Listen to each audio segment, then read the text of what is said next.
بسم اللہ الرحمن الرحیم۔ اللہ تبارک و تعالیٰ کے نام سے شروع جو بڑا مہربان اور نہایت رحم کرنے والا ہے۔ ناظرین کرام، آپ کے بچے بھلے آپ سے پوچھیں یا نہ پوچھیں، آپ انہیں یہ ضرور بتایا کیجیے کہ ہم فلسطین سے اس لیے محبت کرتے ہیں کہ یہ فلسطین انبیاء کرام علیہ السلام کا مسکن اور سرزمین رہی ہے۔ حضرت ابراہیم علیہ السلام نے فلسطین کی طرف ہجرت فرمائی اور اللہ تبارک و تعالیٰ نے حضرت لوط علیہ السلام کو اس عذاب سے نجات دی جو ان کی قوم پر اسی جگہ نازل ہوا تھا۔ حضرت داؤد علیہ السلام نے اسی سرزمین پر سکونت رکھی اور یہیں اپنا ایک محراب بھی تعمیر فرمایا، اور حضرت سلیمان علیہ السلام اسی ملک میں بیٹھ کر ساری دنیا پر حکومت فرمایا کرتے تھے۔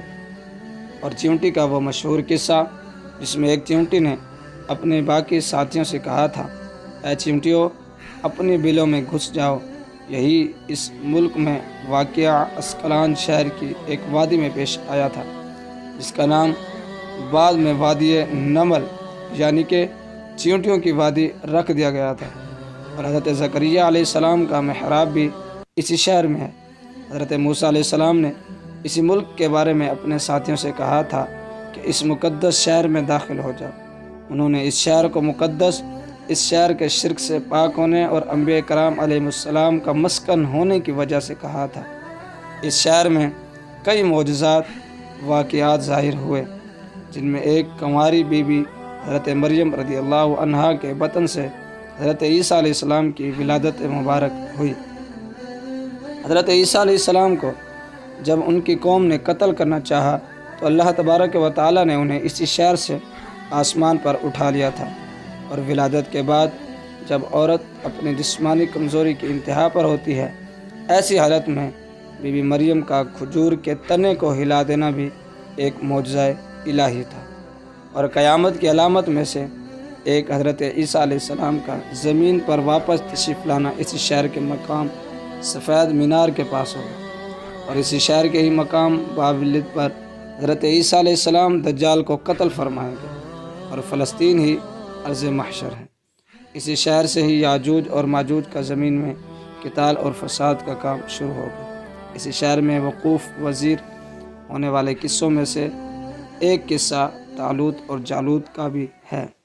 فلسطین کو نماز کی فرضیت کے بعد مسلمانوں کا قبلہ ہونے کا اعزاز بھی حاصل ہے۔ ہجرت کے بعد حضرت عیسیٰ علیہ السلام نے دوران نماز ہی حکم ربی سے حضور نبی کریم صلی اللہ علیہ وسلم کو مسجد اقصیٰ سے بیت اللہ یعنی کعبہ معظمہ کی طرف روک کر آ گئے تھے۔ جس مسجد میں یہ واقعہ پیش آیا وہ مسجد آج بھی مسجد قبلتین کہلاتی ہے۔ اور حضور نبی کریم صلی اللہ علیہ وآلہ وسلم کو معراج کی رات آسمان پر لے جانے سے پہلے مکہ مکرمہ سے یہاں بیت المقدس تشریف لائے، اور سرور عالم صلی اللہ علیہ وآلہ وسلم کی اقتداء میں انبیاء کرام علیہ السلام نے یہاں نماز ادا فرمائی تھی۔ اس طرح فلسطین ایک بار پھر سارے انبیاء کرام علیہ السلام کا مسکن بن گیا۔ حضرت ابو ذر غفاری رضی اللہ تعالی عنہ فرماتے ہیں کہ میں نے نبی کریم صلی اللہ علیہ وسلم سے عرض کیا کہ زمین پر سب سے پہلے مسجد کون سی بنائی گئی؟ تو آپ صلی اللہ علیہ وآلہ وسلم نے ارشاد فرمایا کہ مسجد الحرام یعنی کہ خانہ کعبہ۔ میں نے عرض کیا کہ پھر کون سی مسجد بنائی گئی؟ تو آپ صلی اللہ علیہ وسلم نے ارشاد فرمایا کہ مسجد اقصیٰ یعنی کہ بیت المقدس۔ میں نے پھر عرض کیا کہ ان دونوں کے درمیان کتنا فاصلہ ہے؟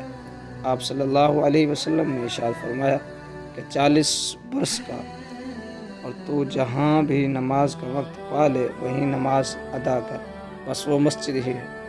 اور حضور نبی کریم صلی اللہ علیہ وسلم کے وصال کے بعد حضرت ابوبکر صدیق رضی اللہ تعالی عنہ کو ارتداد کے فتنہ اور دیگر کئی مشکلات سے نکلنے کے لیے عسکری اور افرادی قوت کی اشد ضرورت کے باوجود بھی ارض شام یعنی کہ فلسطین کی طرف آپ صلی اللہ علیہ وسلم کا تیار کردہ لشکر بھیجنا بھی ایک ناقابل فراموش حقیقت ہے۔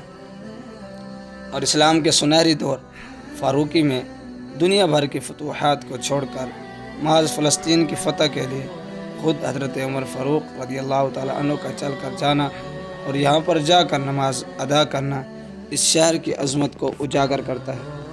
اور دوسری بار 27 رجب المرجب 583 ہجری کو سلطان صلاح الدین ایوبی رحمۃ اللہ علیہ کے ہاتھوں اس شہر کا دوبارہ فتح ہونا بھی ایک نشانی ہے، اور بیت المقدس کا نام اقدس قرآن سے پہلے تک ہوا کرتا تھا۔ قرآن نازل ہوا تو اس کا نام مسجد اقصیٰ رکھا گیا، اور قدس اس شہر کی اس تقدیس کی وجہ سے ہے جو اسے دوسرے شہروں سے ممتاز کرتی ہے۔ اس شہر کے حصول اور اسے رومیوں کے جبر سے بچانے کے لیے 5000 سے زائد صحابہ کرام علیہم الرضوان نے جامعہ شہادت نوش کیا، اور شہادت کا باب آج تک بند نہیں ہوا، سلسلہ ابھی تک چل رہا ہے۔ یہ شہر اس طرح شہیدوں کا بھی شہر ہے، اور مسجد اقصیٰ اور بلاد شام کی اہمیت بالکل حرمین شریفین جیسی ہی ہے، اور فلسطین کی عظمت کا اندازہ اس بات سے بھی لگایا جا سکتا ہے کہ یہاں پر پڑھی جانے والی ہر نماز کا اجر 500 گنا بڑھا کر دیا جاتا ہے۔ چنانچہ اسی وجہ سے تمام دنیا کے مسلمان مسجد اقصیٰ سے محبت اور پیار کرتے ہیں، اور اس کے لیے اپنی جانوں کو قربان کر رہے ہیں۔ لہٰذا آج جب اسرائیل نے فلسطین پر حملہ کر دیا ہے تو تمام امت مسلمہ کو یکجا ہونا چاہیے، اور تمام امت محمدیہ کو ایک ہو کر یہودیوں کے خلاف جہاد کرنا چاہیے، اور یہودیوں کی اینٹ سے اینٹ بجا دینی چاہیے، اور فلسطین کو ایک آزاد ریاست کے طور پر معرض وجود میں لانا چاہیے۔ اللہ تبارک و تعالیٰ سے دعا ہے کہ اللہ تبارک و تعالیٰ ہمارے فلسطینی بھائیوں کی مدد فرمائے، اور تمام امت محمدیہ کو ان کے ساتھ اکٹھا ہونے اور کفار کے خلاف جہاد کرنے کی توفیق عطا فرمائے۔ آمین بجاہ النبی